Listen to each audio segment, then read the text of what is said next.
This is now the same car park taken from the other side of Inchbonney Road. That's the first car park we saw. The blue shades of Club Wooden just peeping through the tree there. Car park, round, and the Clement's House surgery on the Inchbonney Road there. Knight Square and the other car park visible there.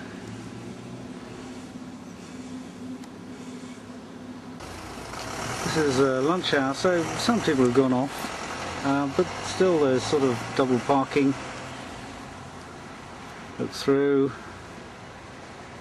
the other car park, just to labour the point. All here. Now to Aston's car park, still for lunchtime. Round, little market square in there. Good for surgery and the health clinic. So this is where we've just been. The superstore in the centre of the screen is Asda's, of course, and the park is to the right of that, to the east of that, the Asda car park. And then the other car parks we've seen and the surgery are around where Knight Street meets Inchbonney Road. So all very much in the centre of the town. And we move out, zoom out to see the rest of the town. This is now a Greenwood surgery. Dentist, pharmacy, and the tower at the end is Brickfield surgery.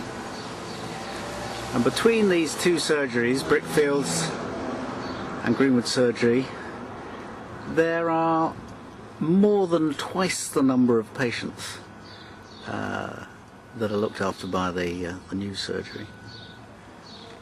And yet the rent for the two properties, the combined rent, is considerably less than the rental for the new surgery.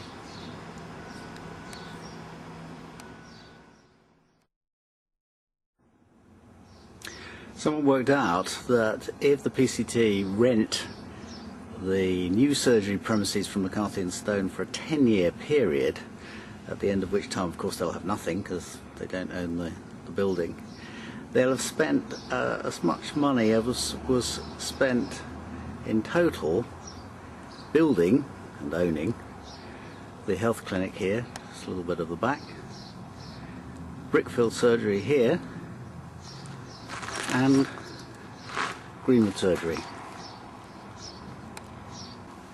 That may or may not be true, but I don't suppose they were too far out with their calculations.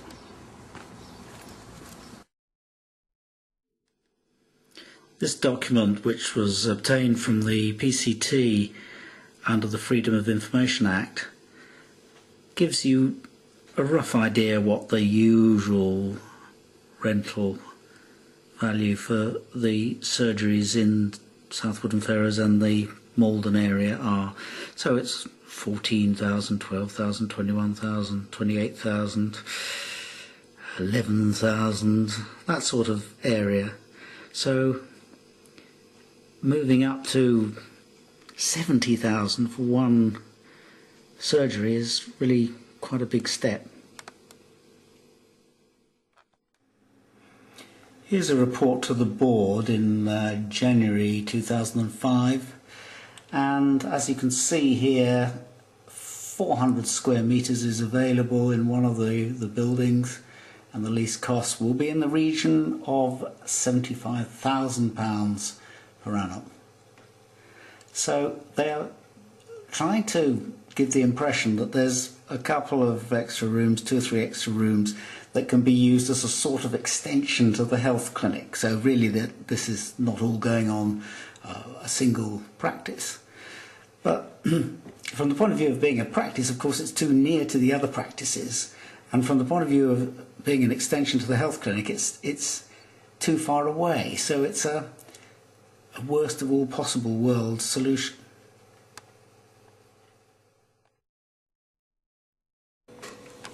Tuesday the 6th of June.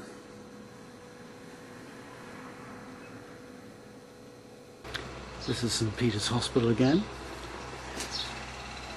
And Mike Harrison's car, we've had to wait till this week because he's been away on holiday. He was going to go in the yacht, but unfortunately the weather forecast was too bad. And this follows 2 skiing holidays.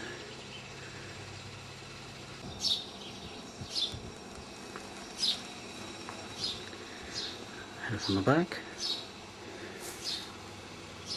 It gives you some idea of how much value he and others put on his position.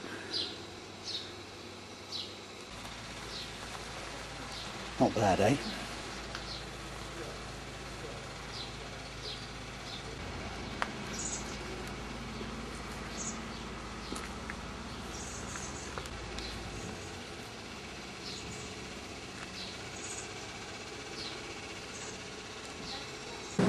And here next door to St Peter's, the McCarthy and Stone site.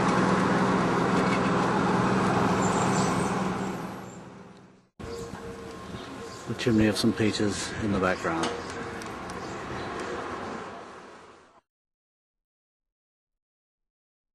Back to the car, and there's all sorts of ways in which a car like that could be acquired, of course. And many of these are thought to be perfectly proper in the eyes of the NHS management.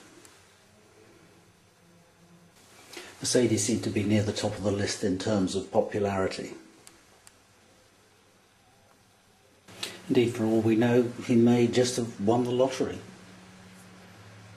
Moving away from the car for the moment and back to its owner, here's the chief executive's account of his previous career.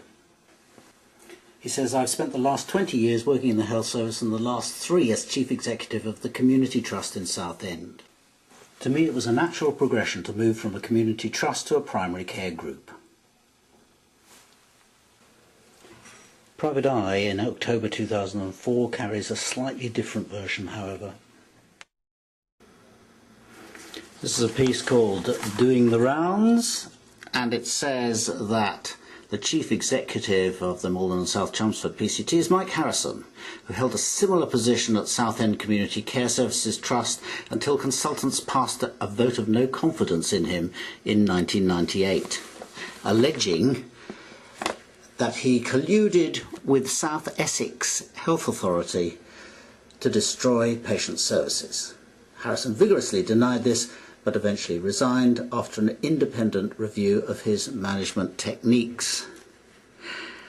It then goes on to say that he should be credited with having changed his mind about a practice in Danbury that I'll come on to in a moment or two. And here's what Private Eye says about the Malden PCT's keenness to get rid of Dr. Ashley Payne's practice in Danbury. Meanwhile, the same PCT, the same chief executive, was causing more trouble in South Woodham. Meanwhile, the Strategic Health Authority stood by and did absolutely nothing. Which is one reason why this saga has become known as Woodham Gate.